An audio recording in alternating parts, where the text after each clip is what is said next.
Parashat B'ha'alot'cha, or the March toward Israel, along with some madness. Pesach Sheni.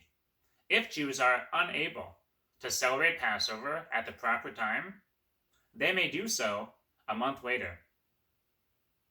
The Jews begin their march toward Israel. The Jews complain about not having meat, and God provides quail. Moses tells God he can't go on alone, and God says to delegate his authority to 70. Miriam speaks badly about her brother Moses and is punished.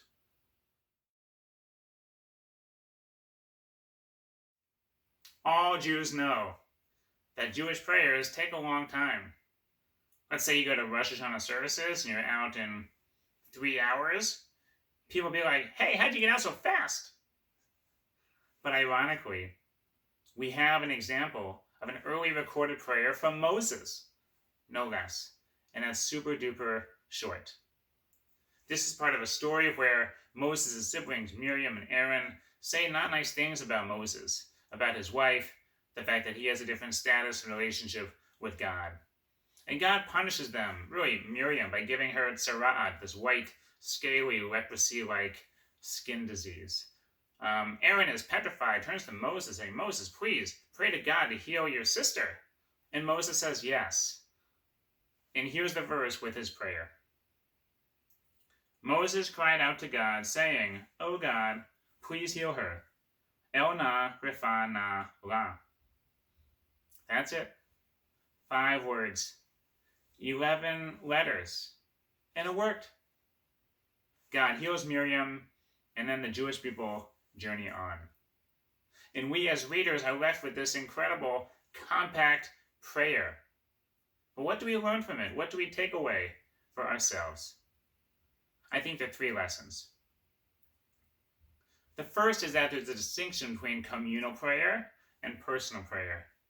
Most of us think of Jewish prayer as public, what we do as a community in the synagogue with a siddur.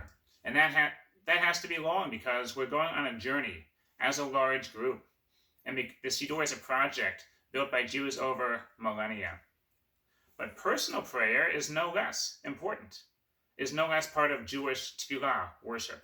And that can be short and powerful and accompany a Moses. The second takeaway is that personal prayer can be unscripted. In this moment of crisis, Moses doesn't grab a siddur. Of course, he can't do that, but he just speaks from his heart in his own words, in his own language.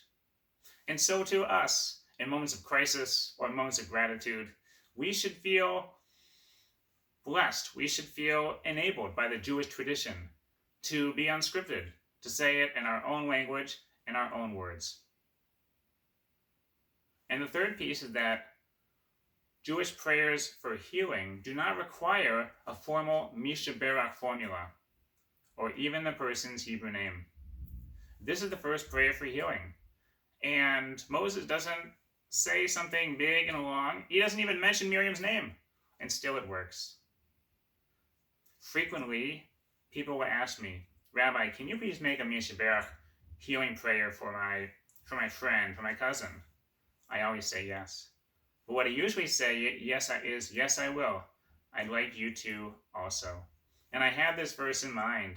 It doesn't have to name their Hebrew name. Of course, we have it, we should. But while I know the formula, there's more to it than the words. There has to be heart. And if I don't know the person, then I lack the emotion that you, their friend, their family, can bring. So your prayer is actually the more effective one. Jewish prayer is more than the communal siddur, as important as that is. It's what's in your heart, directed to our God.